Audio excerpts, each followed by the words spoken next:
Accessing library computer data.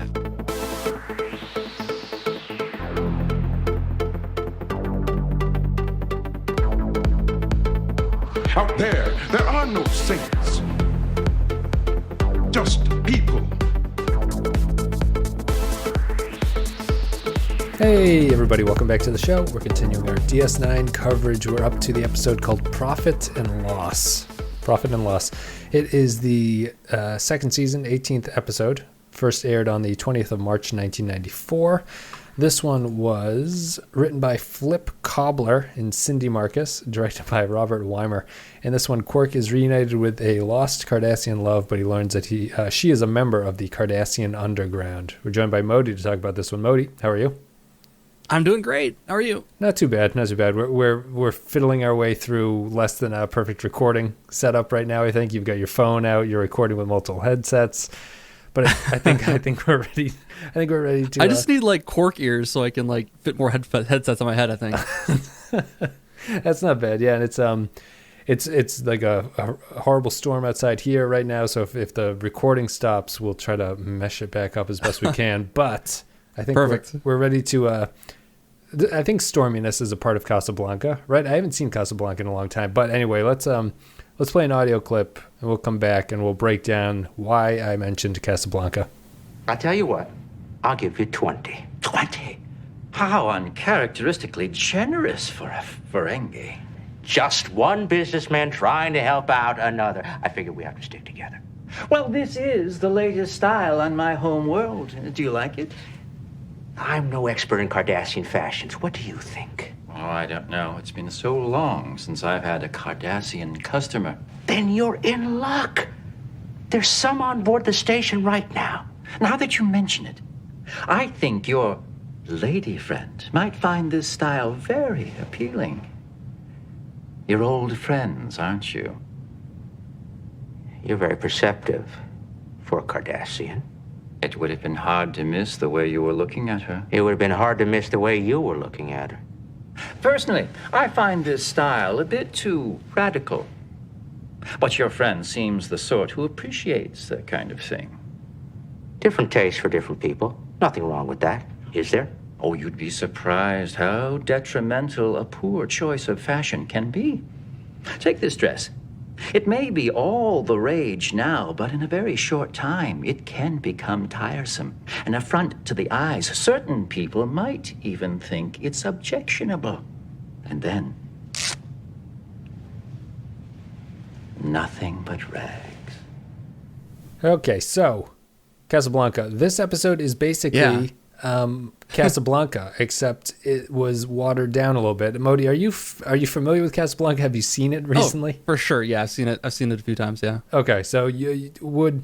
I haven't seen it since probably a couple years ago. I know the broad strokes of it, obviously, but I don't know it well enough to say if this episode suffers because I don't know it well enough, or if it's better off not knowing anything about or not being super familiar with it. Because apparently the original script for this was called Here's Looking at You, and it was extremely similar to Casablanca, to the point where the estate for that movie threatened a lawsuit against DS9.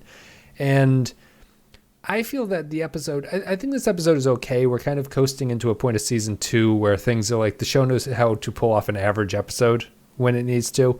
And this is kind of an average episode, but I don't know if I'm missing something because I'm not getting all the references. But what did you think? I, at the time, did not pick up on the Casablanca thing. And now that you said it, it's so obvious. I never realized it. Now it's like, oh yeah, this is just a ripoff of that. It's totally just it's pretty much like to the letter, I would think, too. I could see why they would have like legal problems if they went any further than this. Yeah. But it comes down to like every single relationship, every single character is depicted here, and without really like stretching on any of the characters too much. I mean, I guess Quark in love is the biggest stretch of anything, but he's been known to be infatuated with women before, so it's not that big of a stretch. Yeah. And everyone else plays the role for Casablanca perfectly, right down to Odo. Being the lieutenant or whatever it was from Casablanca. Yeah. I forget his name, but I'm super not familiar with the movie. But I mean, I think that like I wonder about it because you said that Quark's romantic relationship seemed kind of odd. I think that the reason I would want it to be more of a direct homage is because a movie like Casablanca can stand on its own, and I think it's tough to put that storyline into an existing series like this. And, because you don't know anything about the Bogart character in Casablanca, right? Like when you come into that movie, you're only working on what he is telling you from that movie. We have previous history with Quark, and I feel that this episode doesn't really do Quark's character right because he doesn't have enough of a conflict about his Ferengi values in it, which is something that's really prominent for him. And it's weird that they never bring it up. He just abandons all rules of acquisition when this girl comes back into his life, which is interesting. And it doesn't work on he never... Wouldn't it have been more of a DS9 episode or a Quark episode if he was a little bit more conflicted about the issue there, like him not making profit and stuff like that? It just felt odd. Yeah, that actually would be closer to how Rick in Casablanca is. He is like conflicted about seeing her again. He's not all like giddy and as Quark is. He is like much more reserved and kind of like not happy to see her almost. Right. Whereas Quark just falls over himself as soon as she walks through the door. Right. Yeah, they had to abbreviate it a little bit, I think. But I sort of had a hard time buying into the episode because of that, or at least I had a hard time buying into the Quark storyline. There's multiple storylines here. And I don't know if you wanted to start off with any of them, if you wanted to continue going down the Quark path, but I think there's the Garrick I can path. stick with Quark. That's fine. Yeah, there's Garrick is super interesting too. I'd like to talk about that as well. So let's get Quark's out of the way. I felt that his stuff is kind of the weakest here. It borders on melodrama a lot of the time, and yes, it's like the turns of the storyline. I know that they have to work for what they are, but I never feel like any of them are earned. Like after she shoots him with a phaser, she immediately is like, "Oh no, Quark, I'm sorry I did that. I love you." Yeah, and the big thing to me about this episode is that there's a lot of, I wouldn't call them plot holes, but there are sequences where I don't understand the logic of what the characters are doing for most of it. So it really distracts me from the quality of the storytelling, or it makes me think that the quality of the storytelling is less than what's going on. The big one, the reason that like the single thing that would take us like a star or a rating away from me in my final rating for this one is when Odo just releases the prisoners at the very end. He releases the Cardassians. Yeah. It's a tidy way to wrap that up, and I mean, we have seen Odo be beholden to his own sense of justice, but we've never seen Quark able to convince him of that. Like, he's obviously playing you, and you know that, but whatever your sense of justice is, Quark is just in it for himself as usual. So it's just interesting. Maybe he sees that he's not. Maybe in this case. But, see, I have that. Well, I have that issue too. Like Odo, you're 100% right that Odo has his own code about things, but I still feel it's totally out of Odo's character to just let people who are deemed to be criminals by his bosses go. Right. Like he would see them as criminals still. I mean, that's how he would still see them. Right. Regardless of the punishment that they have in store for them, he doesn't necessarily seem like the person that would care about that. Right. And it comes at that sort of long sequence of Quark announcing his feelings and telling Odo how he feels, and Odo will never feel this way because he doesn't have any emotion. And then Odo's just like, you know what? I will let them go. I won't do it for you, but I'll do it for them. And it just really, especially after that weird scene where, it's not weird, but Cisco comes in and he's like, well, my hands are tied. I can't help you at all. I'm sorry about this. And then we never see Cisco again for the rest of the episode to talk about it. And Odo also faces no repercussions for doing this. Like with the Bajoran Council, like he would definitely be in trouble with them, lose his job probably over this. Yeah. Doesn't seem like something he'd risk his job for in general. He's not much of a bureaucrat, but he's the self-preservation enough to not break the rules that much. Because I assume, I mean, it might have helped to know exactly what the quote unquote terrorists here did. Because the reason that he lets him go is because he says, well, I saw what their file was, and it's not worth the punishment they'll receive from the Cardassians, so I'm going to say it's okay for me to let them go. Yeah, that's his justification for it.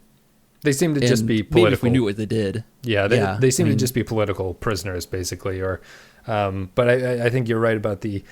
So I assume that they're not getting the Bajoran prisoners back at this point, right? Yeah, right. They can't make that trade. So it feels like Odo did some bad thing at a point here, but no one is going to ever bring it up because the episode ends before that can even happen. Same with right. It's never going to face any repercussions. The episode doesn't really matter in the grand scheme of things, and Oda's not going to lose his job in this episode. Same with Garrick just disintegrating the other Cardassian at the end. Is this also a weird turn? Yeah, it's a. We'll talk about Garrick, but just the fact that he murders someone on a futuristic space station in a very overt, like he doesn't poison him or anything, like he shoots him with a phaser and disintegrates him, and no one seems to care about, like, this is never going to be investigated. Crime. No evidence. Yeah, it's just those are the big problems I think with the episode. It has all these beats that I have trouble following. But what do you think in general about this one? No, the Garrick thing, it seems unearned is the big problem with it. I think we don't really understand why he would. They're trying to have it both ways because they want to play him. They want to play him middle of the road and kind of mysterious for future episodes still. So they don't want to reveal his loyalties exactly, and so they give him like he's all ready to betray the Bajorans and or to kill the Cardassians to satisfy his needs back at his own planet and go home. But then 2 minutes later, he no longer cares about that after he finds out that's not in the cards for him based on what this guy said. Yeah. So I don't know. Maybe he felt betrayed by the other guy, so he got mad. But mad enough to just disintegrate a guy doesn't seem quite right. My understanding here is that, and I guess we'll talk about we'll move into Garrick, but we'll start at the end. My understanding of what Garrick does here is that he has, up until the very end, he was intending to kill or send back those Cardassians. And he's doing that because he wants to get home. And when the other Cardassians comes in and says that, oh, just because you did this doesn't mean that you're actually going to be allowed to come back by the Central Command, he realizes that he's kind of been played and he doesn't want this guy to succeed, so he just kills him, and he kind of does the right thing, but it's less about doing the right thing in terms of these Cardassians and more about he got screwed, so now he's just going to fuck this guy over, basically. Yeah, but like, won't that like stop him from ever returning home? If that's like a goal of his? Yes. Like killing someone that's actually listened to in their government, and the guy all of a sudden just, even if it doesn't even trace back to him, the fact that the guy just disappears on Deep Space Nine would certainly raise some eyebrows to this guy's ability to return home someday. That's my problem with him killing him. If he'd have stunned him, maybe I could see them not killing him. And let them go. Yeah, what's he going to do? What's the difference between disintegrating the guy versus stunning him and letting the Cardassians go? Yeah. And he can't do anything either way. I mean, I think that Garrick's interesting because we learn a little bit about Garrick, but we don't learn explicitly what he's doing on the station. We learn his motivation is basically to get back home. He wants to go back to Cardassia, and that he loves Cardassia in his way. So I think that he has this whole thing about loving Cardassia, as well as admitting when he has this conversation with Sisko that he even opens up the episode. He's talking to Bashir about that Cardassian novel, where Bashir is amazed that the Cardassian novel has a brother betray his brother in the name of the state, and like he rats out his brother to the state. And apparently the Cardassians see that as the highest honor, is basically like you are subservient to the state, and ratting out your family in the for the state is a very good thing to do. It's very shades of 1984. So yeah. Garrett, but he has a logical reason for it too. In that scene, it seemed like too, like he was like, "Oh, you can save your brother, but it's ultimately not going to save him anyways. So you're better off helping everyone by helping the state, even though you're sacrificing your brother." It seemed like he had more logic behind it than just like all hail the state. All hail the state, sure. But I feel like that's the basis for propaganda would be anyway, right? Like it would be like, well, you might as well help out everybody by helping out the state. So that could be. The Garrick thing is just when he he's driven to want to get back, and just as you say, him icing this guy at the very end of the episode, and it's not just that he ices the guy, he immediately flips into a weird personality where he seems to genuinely want to help the other Cardassians. Yeah. That I had a problem with that. It's weird. Well, I was thinking, like, I was hoping that it was going to be like something like he was pretending to go kill them so that he could get this guy, recorded or something like that, trying to kill these people so that would make the deal fall through or something like that. So then he wouldn't be able to take the guys back. So they would get away, and maybe they wouldn't get the Bajorans back either, but he kind of disrupts the deal by pointing out this guy's, double dealing with them. And I thought maybe that's what he was going for, but then he just straight up murders a guy. Yeah. You are kind of expecting that he's got another card up his sleeve at the very end, and he really does. It's just the card up his sleeve is just, I'm willing to murder anyone I choose to. Yeah, it's that kind of unsatisfying. If it was a standalone thing, I'd be totally fine with that. But the episode is... Some of the weird things about this is that it feels at this point the show is kind of struggling about how to balance episodic storytelling with long-form storytelling on some level. Mm-hmm. Because the Garak thing has been going on for multiple episodes, right? And the only way to resolve this storyline, or the way that a TNG episodic nature storyline would happen, would be to totally get rid of that Cardassian that he kills at the end, right? You get rid of him and you have no problems going forward for the rest of the episode, because after the episode's over, we're going to hit the reset button. The problem is, in this serialized storytelling that they're doing, it leaves you with all these questions about, like, why is there no repercussions for what's going to happen? Like, how did they all get away with this? It makes the station security seem inept. They should have just made it a dream at the end of the episode. We're all in Quark's dream, and everything would make sense then. It just wakes up, but like, you know what I mean? Like, there's a difference between how to wrap up a single standalone story and how to do it in a setting where your actions have repercussions because you're in the same place over and over again. Yeah, it's tough. I just don't know. I think the show is struggling with realizing that it can't do that kind of storytelling anymore. It can't just kill the characters or get rid of them at the very end, because it leaves these weird questions. Make an on it. Yeah. They wanted to have Garak still be mysterious and neutral in future episodes, so they needed a way. But the problem is the act they chose him to do at the end here is putting him on one camp or the other. He's choosing a side, whatever he chooses, whether he lets the Cardassians go or chooses to kill them. He's got to pick a side in that moment, and I guess they somehow got him to a middle of the road again at the end of it. Still doesn't seem that way, though. See, I feel he comes off as more antagonistic than ever in this episode. Yeah, like exactly. He is the most hostile towards our main cast that he's ever been, and even at the end, his decision is not out of a sense of helping his friends. It's about, well, since I can't get what I want, I'll just allow this to happen because there's no reason to harm them anymore because I can't get what I want. But it doesn't really give a vote of confidence from Quark after this, because this guy just was about to murder these folks, and now he's betrayed them too. So why would we ever trust this man again? Right? For anything? No, that's the big question about it. And you can keep that suit I ordered. I do not want it anymore.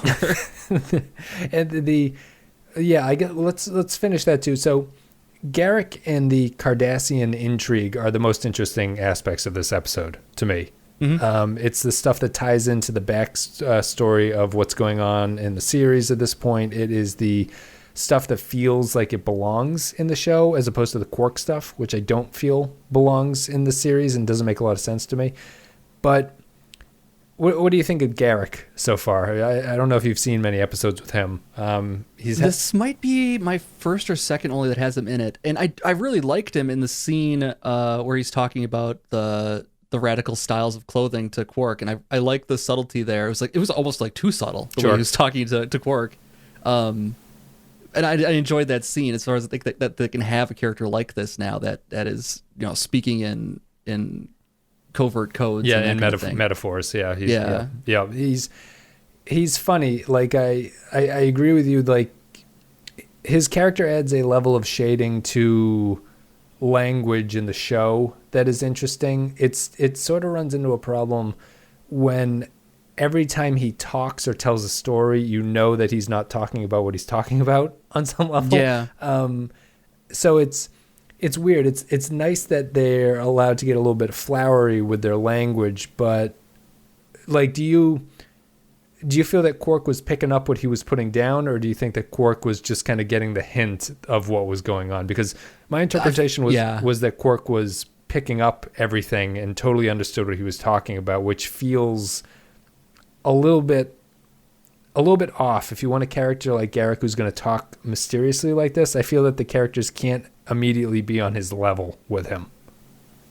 Right, they have to like have a moment of where they're not sure what he's talking about. But I mean, even like, but I guess like I said, it was almost too subtle for me of what he's trying to get at with things. Yeah, yeah. He wasn't really presenting it in kind of a hint, nudge, nudge, wink, wink kind of way. Yeah. It was very matter of fact about what he was talking about, and maybe it's just his style in general is kind of wink, wink. But, They don't clarify it at the end either. He's not yeah. like you know what I'm talking about is this type thing. Yeah. Yeah. So I mean, yeah, it's I don't know. I don't know if that really landed as well as it's supposed to. That also does seem like I don't know what else to call it besides just a writer's thing, where the writers just kind of sit back after they wrote that scene. It's like, oh man, I've done it again. Right. That's just how it always feels to me when they write a scene like that. Yeah, I mean, I'm trying to think of. Because I think that it's a weird thing of the times where Garrick plays those scenes. I think a more modern show the actor playing it would play it more straight. Like I get you get a sense from Garrick that he is, just from the way the actor delivers the lines, is that he is performing. He is. Yeah. You should not take him at face value, which is interesting for Star Trek in the mid-90s, that they actually had this kind of character who would say things that on face are totally different from what he means. But he is, I think they probably improve him on some level. But early on here, just the dress thing, that whole scene felt a little bit odd. I liked it at the same time as I didn't like it. It was right down the middle. It's basically the way that the episode went for me. Yeah. I can see that. Let's see here. So we've done Garrick's thing. We figured out the political. We learned a lot about the Cardassians. We'll continue with the Cardassians, I suppose. The Central Command is the name of their central government, and that things are not all well and good on Cardassia. There are undergrounds apparently trying to take the military out of control of the government. Not spoilers, but going. It's a little odd that this is how this idea is introduced in this series. I'll say that. What's your sense of the Cardassian Underground that you got from this episode? Yeah, I guess this is a kind of our first taste of it. Like, it's never really been mentioned that there's this resistance going on. This is the first mention, yeah. Yeah. Well, then I would think if it's just like a contrivance so they could do the Casablanca thing, that it's not actually like a thing going on. It's just these couple people that are fighting this resistance, and it's going to stop after this episode. But maybe, well, apparently not. But do you think that's our TNG brains going, or do you think it's the way that the series is written?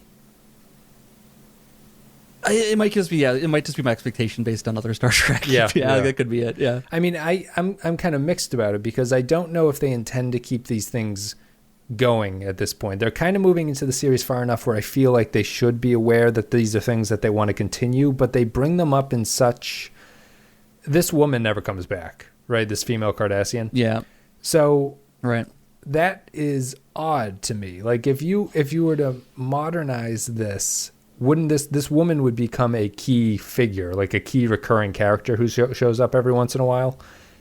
And they don't do that. So it makes it feel unimportant because these characters are just sort of tossed off like that. And I think it's a holdover from the TNG storytelling model, but they're just, as I said before, they're trying to figure out their way of how you continue to tell a serialized story in this universe. And they're having a little bit of a difficulty with it at this point. Let's see here. So I guess is there another storyline besides the Cardassians, or should we just move back to Quark to wrap it up? We can move to Quark. Quark. All right. So I think that's it. I mean, what do you think of the Quark storyline? I don't know if I got your full unfettered opinion about it. I mean, again, it doesn't ring. The beginning doesn't ring true to this personality of falling over anyone besides Prophet, and then. I at the middle, I was kind of hoping for some type of, redemption. I guess the Casablanca kind of ending of letting him go because you realize that's the caring best. for a person. Yeah. Then it's like that's not Quark though. Right. It's really not him. Yeah. I wanted him to turn again and like all of a sudden be about Prophet once again, and then find out there's like a briefcase full of gold pressed latinum if he turns him over to the Cardassian High Command. I know it's like selling him out to the Nazis or something. I mean, do you think that I would have expected something that could have fit more was he makes a deal at the very end that saves them, but maybe he gives up a little bit of something. You know what I mean? Like Right. If that he would play to his strengths, though. That's the thing too. That's why it would ring true, because that's what he does. You know, Right. He is a dealer maker. He is a con artist. His way that he wins in this is by convincing Odo to let them go, and he wasn't conning Odo in that situation. No, and that's also not something that never works. So that's not playing to his strengths of what he is all about. It also felt like he just basically arrived 10 minutes too early because Odo was going to let them out anyway. You know what I mean? Like, yeah, if really he found out that was the case, that was his choice, I don't think Odo could convince him of that, so that must have been what he's going to do anyways. Right. Odo had his mind made up. He's like, this is wrong. I will let them go. But he was apparently just taking his time reading a book or something. I would have ended it that way. I would have had Quark make a deal with that Cardassian, maybe, that Garrick shoots. I wouldn't have had Garrick shoot him. I would have had Quark make a deal with him where Quark makes a deal that is bad for Quark, but it allows those Cardassians to get away. And his negotiation to allow that to happen is the character growth for the episode. He realizes that, like, he uses his skills that he's good at to give up something which is antithetical to the character, which makes you go, oh, right, he actually really cared sense. for her. Yeah. Meanwhile, Odo is like behind the scenes letting them go anyways. Right. So it foils Quark's whole plan of being, noble and virtuous, and he has a grand plan that he doesn't even get to pay off for him in the end because you got usurped by Odo. That would be the twist at the end, is that Odo is going to do it anyway, and Quark gives up something and loses, but he doesn't really care. He's like that. Yeah. He's fine because she's happy and he's happy and all that stuff. Yeah, I think that would be a more believable story structure for that. I don't know. I'm not super negative about this one. I just think that it's really middle of the road, and it has some problems. It's not bad for just a filler kind of episode that's not really trying to be that good. Right. It's not a bad episode. Right. In that regard. Yeah. That's pretty much how I would say. Do you realize who the lead female Cardassian is related to in real life? I just saw it in the notes on the Memory Alpha just now. It's very exciting. Go ahead. Yeah, she's Denise Crosby's aunt. So it's so cool. That is so cool. Yeah, apparently bad acting runs in the family. She's not particularly good in this, and Denise Crosby's not particularly good either. It's just really neat though. It is. I didn't know daughter of Bing Crosby also. Yeah, Bing Crosby had a lot of kids apparently. Yeah. Yeah. I guess so. That's what happens. I guess it's not that surprising that he has so many kids out there. Okay. I guess when you're a successful musician, that kind of stuff will happen to you. Ira Stephen Bear dislikes this episode because he feels that Quark comes across as too heroic. Bear felt there were already enough heroic characters on the show, and this episode should have instead been a Beauty and the Beast type story. I felt we didn't need another tough, sexy, swashbuckling character on the show. We had enough of those. We needed more offbeat, interesting characters. It would have been Beauty and the Beast or Woody Allen and every woman he's been with in the films. I don't know if I would have liked that better. If it was, I don't know if that's better, but that was kind of what we were talking about, though. You don't make Quark the hero. Outside his character. He solves the problem in the way he knows how to solve problems. Oh, sure. That's the tools in his toolbox versus making him into a hero like Bogart. I'm interpreting him as to meaning there that he would be pursuing this woman and she would be revolted by him. Sort of like maybe. I'm glad that they avoided the stereotypical no one likes a Ferengi storyline. You know what I mean? Yeah. Like the Cardassian just takes a weird turn though. Yeah, the Cardassian likes loving him again. And it's the Cardassian likes him, and it doesn't go through the kind of just generic struggle of like, oh, I hate the Ferengi, everyone hates the Ferengi, no one wants to be with a Ferengi, and that kind of thing. Anything else here? No, I don't think so. I did like that it's revealed that Quark sold food to the Bajorans, which is a nice touch, I think, because he doesn't give away food. He sold food to people who are basically in an internment camp. That's about it. I think we've talked about this one enough. You ready to go to final thoughts and ratings? Yeah, let's do it. All right, I'm going to play an audio clip, and me and Modi will come back, and we will wrap this one up. Don't allow my greed to keep you from doing the right thing. I know you better than you think, Quark. This isn't about Cardassia, and for once it's not even about profit. This is about Professor Lang. You're right. It is. Her life is in jeopardy as long as Raquel and Hogue are on the station. Then why didn't you tell me that before?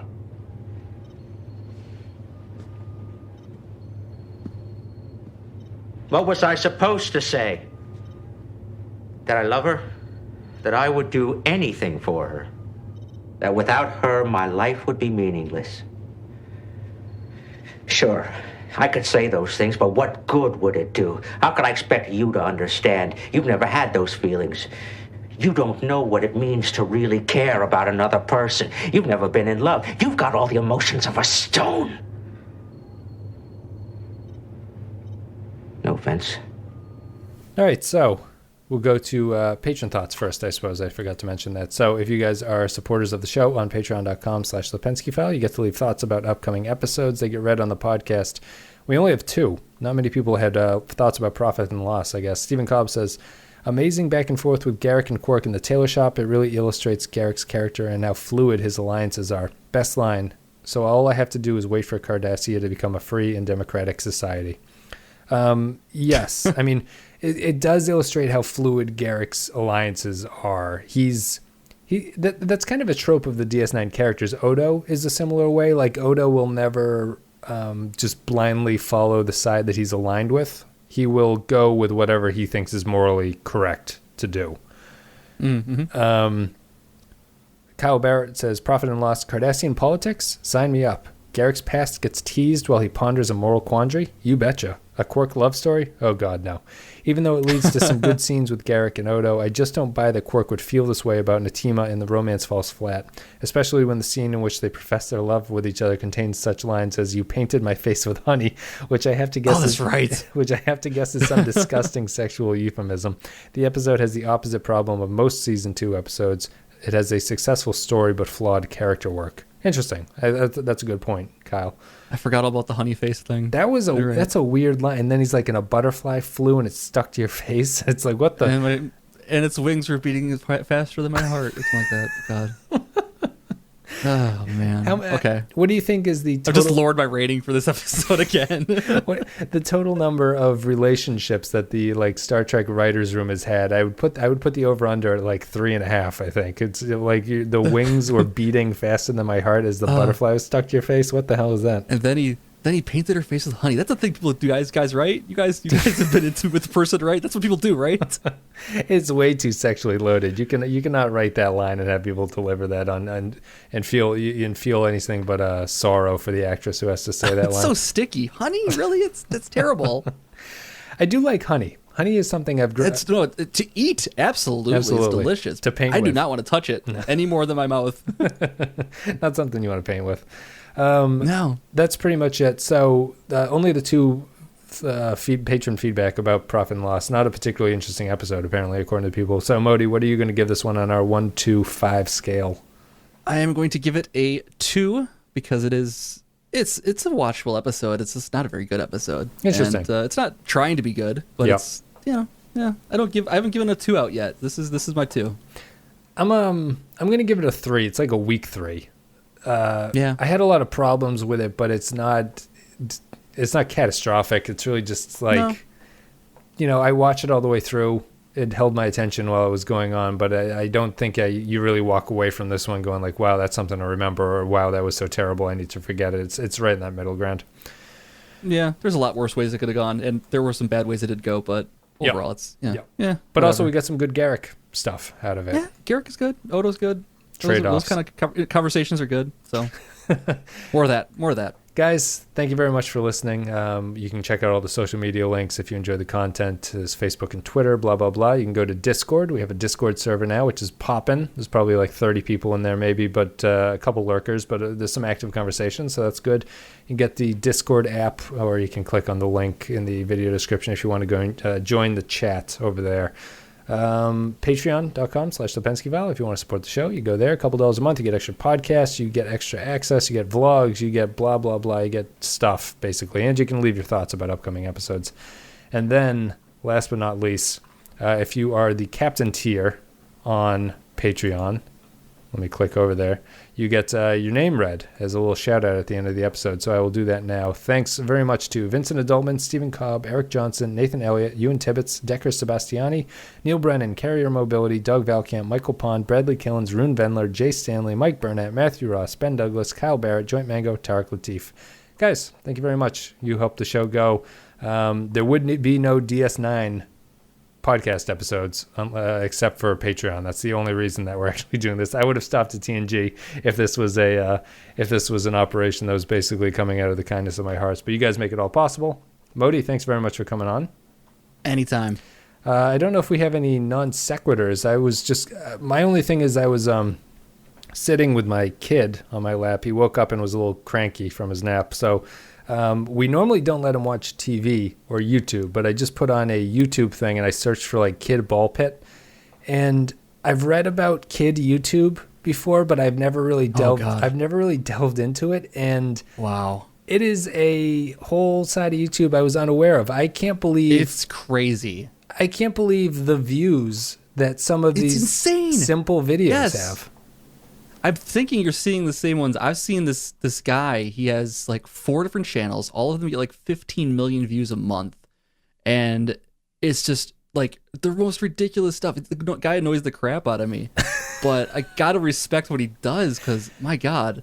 The kid loves it, and he just watches the videos again and again and again. Yep. And that's probably why they get so many views per month, because his kids are just watching the same thing again and again and again as kids do. No, it's just like, and it's not like it's even, the stuff I was looking at, it's not like it's like, you're like, wow, this guy like really crafted a video. Like this is a well-produced thing. It's just, one of them I was watching, it had 160 million views. It's just a woman she would pick up a balloon off the floor, say the color of the balloon, and then pop it. And she did that for 5 minutes. Yep. I've seen like people putting Paw Patrol characters into like a Easy Bake Oven, and then they cut to it coming out as a different thing, and then they do the next one. And it's like I'm in the wrong business. No, they say I'm in the wrong business. I'm not even angry. It's like the meme. I can't be mad. No. Yeah, I'm not even mad. It's more like, wow, holy shit. Like now I'm just like, well, maybe I should just take stupid videos of the kid and put them on a channel that I made up and just see what happens with it. Maybe it would catch on or something like that. I mean, for every 4 million channel, 4 million subscriber channel that's like that, there's probably like a million that are that don't get it watching. Yeah. So those are very dependent on YouTube's algorithms right there. It's like it's going to reward a couple of those channels, but once you get in and get the regular viewers, you got it, man. Just again and again. It was 160 million views. There were some with crazy. There were some with like 300 million views. I couldn't believe that this is possible. And just very strange. Anyway, I think that'll be our non sequitur, but it's interesting. Go check out kids playing in ball pit or something. Kid YouTube. That's about it. Let's see. We'll be back with Blood Oath. Clay will come back. We'll be doing that in a couple days. But again, Modi, thanks very much for your time. Greatly appreciated. No problem. And guys, we will see you next time.